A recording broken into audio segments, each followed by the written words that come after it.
অর্থনৈতিক ব্যবস্থা নিম্নমুখী হচ্ছে, জনগণের নাভিশ্বাস উঠছে, দ্রব্যমূল্যের দাম বাড়ছে, সেই জায়গায় আমরা এটাও চুপিসারে শুনতে পাচ্ছি সরকার মুদ্রাস্ফীতি নিয়ন্ত্রণ করা তো দূরের কথা, সেখানে শুনলাম আমরা নাকি বাংলাদেশ ব্যাংক থেকে হলো গোপনে গোপনে সরকার নোট ছাপাচ্ছে।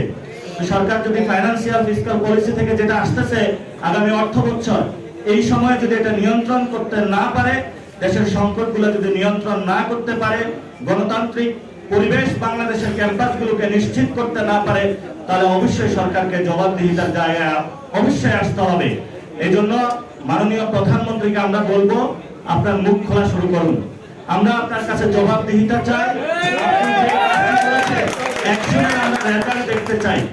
আপনি বলেছেন সোশ্যাল সেফটি নেটস এর আওতায় বাংলাদেশের অনেকগুলো মানুষকে বিভিন্ন খাতে কার্ড দেওয়া হবে, আমরা এটাকে অভিনন্দন জানাচ্ছি।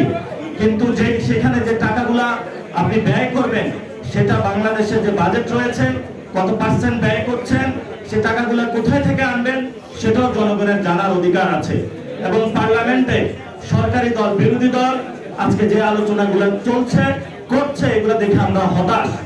জনগণ আইন প্রণয়ন করার জন্য আপনাদেরকে পাঠিয়েছে, সেখানে যারা মানুষগুলো শহীদ হলো, জুলাই আহত হলো, সেই মানুষগুলোর একটি বড় দাবি ছিল যে বাংলাদেশে আমাদের হসপিটালগুলোতে অ্যাক্সেস থাকবে, এডুকেশনে অ্যাক্সেস থাকবে, নতুন নতুন আইন তৈরি হবে, যে আইন তৈরিগুলোর মধ্য দিয়ে আমরা একটি নতুন বাংলাদেশ দেখতে পাবো।